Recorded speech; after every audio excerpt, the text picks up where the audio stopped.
नमस्कार, जय Hind. Grow day 24 में आप लोगों का स्वागत है। मेरा नाम अनुराग है। देखिए, एक मेरे व्यूवर का, एक क्या बहुत सारे व्यूवरों का, लोगों का कमेंट आया था। एक ही चीज़ पे कमेंट आया था कि सर टैक्स कैसे लगता है। हम तो मान लीजिए 15 से 20% हमको रिटर्न दे रहे हैं, उसमें से 12.5% यदि हम टैक्स दे दें तो हमको क्या बचेगा? 7.5%, 5%, उससे क्या होगा? तो बहुत सारे लोगों के दिमाग में ये कन्फ्यूजन रहता है, इसीलिए लोग डरते हैं, एसआईपी नहीं करते हैं। इसलिए डरते हैं कि टैक्स नहीं पता होता है कि टैक्स कैसे लगता है। तो आज पूरा वीडियो आप देखिए, आपका टैक्स का कन्फ्यूजन दूर हो जाएगा कि टैक्स लगता कैसे है। तो सब बड़ी बात है, 2023 और 24 के सत्र में 10% टैक्स लगता था। अब जो है 23-24 के बाद जो है कि 12.5% टैक्स कर दिया गया। उसके पहले टैक्स जीरो था, कुछ नहीं था। सबका नज़र इसी पे रहता है, म्यूचुअल फंड पे ही सबका नज़र रहता है, स्टॉक पे ही सबका नज़र रहता है। मेहनत करता है पब्लिक, मेहनत करती है, रिस्क लेती है, पैसा डालती है, पैसा गेन करती है और सरकार ले लेती है 12.5%। फ़ायदा होगा तो सरकार ले लेगी, घाटा होगा तो जो इन्वेस्टर है वो सहे, सरकार को क्या पड़ा है। लेकिन फ़ायदा होगा तो लेने के लिए फर्स्ट आपको नोटिस आ जाएगा कि आप पैसा इससे मिला हुआ है, आपको गेन हुआ है। और घाटा होगा तो एक बार भी पूछने नहीं आएगा सरकार। नहीं होता था, अब लोग का ध्यान इस पे पड़ना चालू हो गया है कि बहुत ज़्यादा पैसा आ रहा है, इसलिए लोगों का ध्यान इस पे पड़ गया है।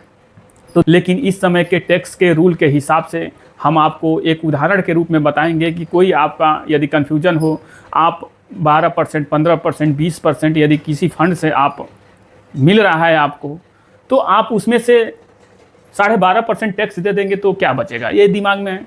एक मेरे भाई का कमेंट आया भी था कि उसमें से 12.5% दे ही देंगे तो बचेगा क्या। तो उसी पे आप वीडियो मेरा अच्छा लगे आप लोगों को तो सब्सक्राइब कीजिएगा, लाइक कीजिएगा, कमेंट कीजिएगा। पूरा वीडियो आप देखेंगे तो आपको समझ में आ जाएगा। और टैक्स के बारे में दूसरा कोई कहीं नॉलेज लेने की आपको ज़रूरत नहीं पड़ेगी। सिंपल और सादा भाषा में आप लोगों को मैं समझाऊँगा कि टैक्स कैसे लगता है, आप टैक्स किस तरीक़ा से आपको देना है, उसी के बारे में वीडियो है। कोई भी इन्वेस्टमेंट करता है तो ज़रूर सोचता है कि टैक्स कैसे देंगे, टैक्स कितना लगेगा, कैसे करेंगे, बहुत सारे होते हैं।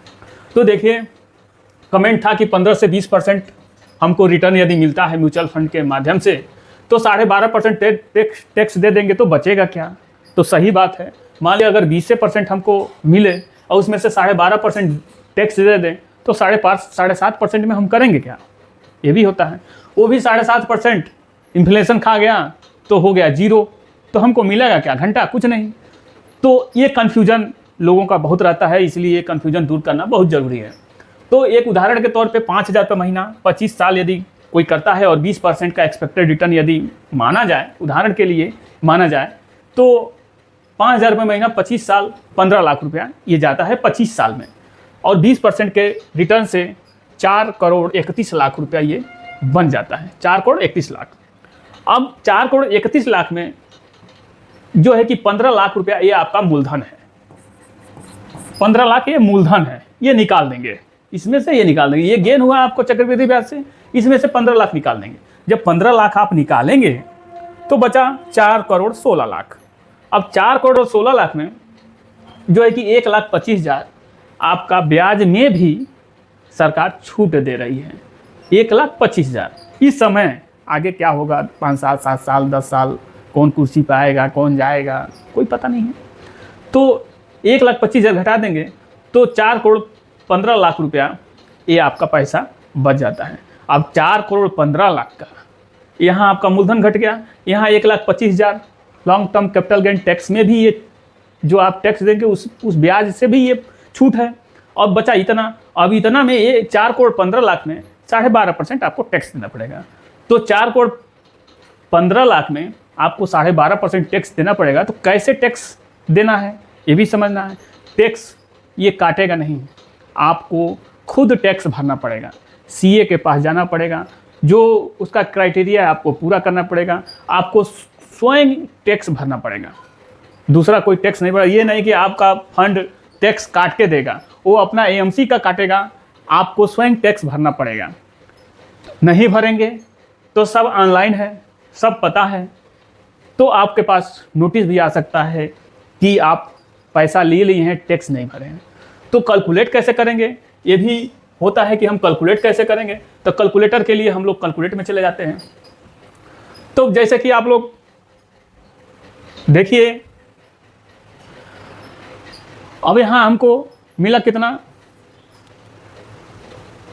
यहाँ मिला है, बचा है 1,25,000 काट के 4,15,08,000 इतना बचा है, 4,15,00,000। अब हम इसको जो है देखते हैं 4,15,00,000 का टैक्स निकालेंगे तो कैसे निकालेंगे। तो ये 15,08,541 रुपया यही है, यही हमको बचा है 1,25,000 घटा के भी। अब इसको टैक्स कैसे निकालेंगे, तो टैक्स निकालने के लिए आपको 12.5% टैक्स लग रहा है। तो यहाँ 12.5 कर लीजिए, ये हो गया 12.5।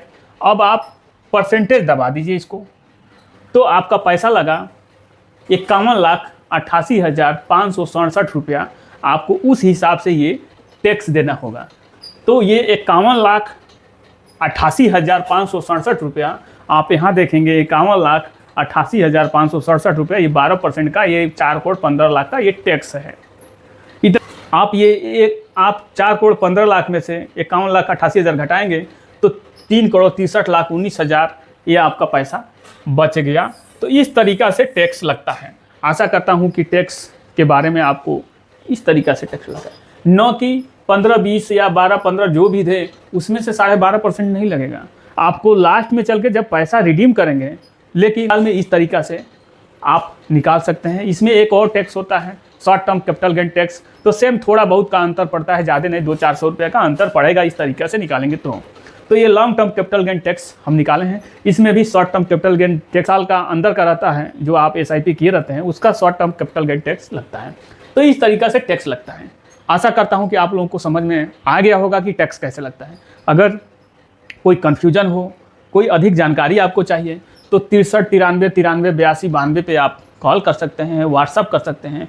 कोई भी अधिक जानकारी आपको चाहिए जो यूट्यूब पे हम नहीं बता सकते हैं, गाइडलाइन होता है, सेबी का भी गाइडलाइन होता है। मैं कोई एजेंट नहीं हूँ कि आपको हम कहूँ कि अपने फ़ायदे के लिए हम कहूँ कि आप इस इन्वेस्टमेंट कीजिए।